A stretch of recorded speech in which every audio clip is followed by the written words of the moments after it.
பாக்கியா தன்னுடைய வீட்டில் சொல்லி அழுதுகிட்டு இருக்கிறாங்க. ரெஸ்டாரண்ட்டை அவர் என்கிட்டருந்து வாங்கிட்டார் அப்படின்னு சுதாகரை பற்றி சொல்லவும் உடனே கோபியும் செலியும் பார்த்தோம்னா சுதாகரை போய் நாங்கள் பார்த்து என்னன்னு சொல்லி கேட்டுட்டு வரோன்னு சொல்லிட்டு ரெண்டு பேருமே வராங்க. அப்போ சுதாகர்கிட்ட கேட்குறாங்க, ஏன் சம்மந்தி இந்த மாதிரிக்கு பண்ணினீங்க அப்படின்னு கோபி கேட்கும்போது உடனே சுதாகர் சொல்கிறாங்க, ஐயோ சம்மந்தி அம்மா சொன்ன மாதிரிலாம் நான் பண்ணவே இல்லை, உண்மையை சொல்ல போனாக்கி உங்ககிட்ட நான் என்ன வாக்கு கொடுத்தனோ அதை தான் நான் செய்கிறதுக்காக போனேன்.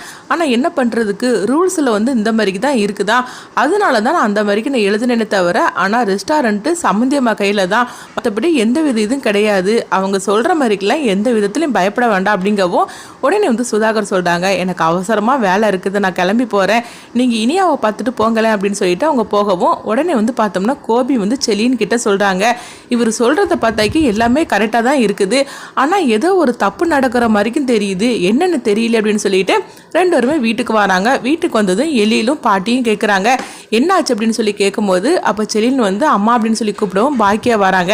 அப்போ உடனே கோபி சொல்கிறாங்க, இது எல்லாமே ரூல்ஸ் படி இப்படி தான் எழுதணுமா, அதுதான் சம்மந்தி செய்திருக்கிறாரு, மற்றபடி பாக்கியா சொல்கிற மாதிரிக்கெல்லாம் பயப்பட வேண்டிய அவசியம் இல்லை அப்படிங்கவும் அப்போ பாக்கியா சொல்கிறாங்க, ஏன் என்னை எப்பவுமே புரிஞ்சிக்கவே மாட்டீங்களா, அவர் சொல்கிறது எல்லாமே பொய், அவர் என்கிட்ட இருந்து ரெஸ்டாரண்ட்டை எழுதி வாங்கிக்கிட்டாரு, அதுதான் உண்மை, உங்ககிட்ட இந்த மாதிரிக்கெல்லாம் சமாதானப்படுத்தி அவர் அனுப்பி வச்சிருக்கிறாரு, நான் சொன்னாலும் நீங்கள் கேட்க போகிறது கிடையாது அப்படின்னு பாக்கியா கோவத்தோடு அங்கேருந்து கிளம்பவும் அப்போ எழில் தடுக்கிறாங்க. அம்மா எங்கம்மா போகிறீங்க அப்படிங்கும்போது எனக்கு கொஞ்சம் ரெஸ்ட் தேவை, நான் கொஞ்சம் தனிமையில் இருந்துட்டு வரேன் அப்படின்னு சொல்லிட்டு நேராக ரெஸ்டாரண்ட்டுக்கு வராங்க.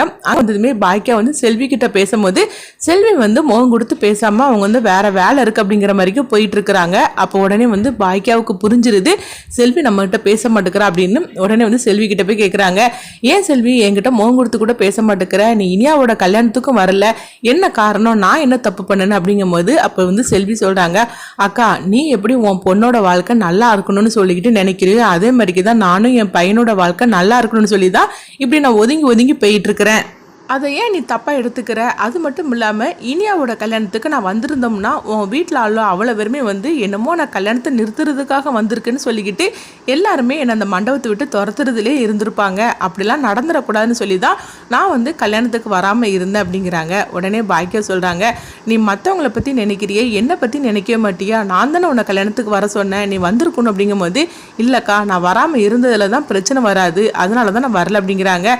சரிதான், ரெஸ்டாரண்ட்டை இன்னும் சம்மந்திக்கு எழுதி கொடுத்துட்டியாம நான் கேள்விப்பட்டேன் அப்படிங்கும்போது நான் ஒன்றும் எழுதி கொடுக்கல, அவர் என்கிட்ட இருந்து எழுதி வாங்கிக்கிட்டாரு அப்படிங்கிறாங்க. இதை கெட்டதுமே செல்வி அதிர்ச்சி அடைகிறாங்க. சரிதாங்க்கா, அதுதான் ரெஸ்டாரண்ட்டுக்கு அவர் பணம் தாரன்னு சொல்லியிருக்காருல, அந்த பணத்தை வாங்கிட்டு நீ வேற ஒரு ரெஸ்டாரண்ட் வைக்க வேண்டியதுதானே அப்படிங்கிறாங்க. இதை கெட்டு அதிர்ச்சி அடைகிறாங்க.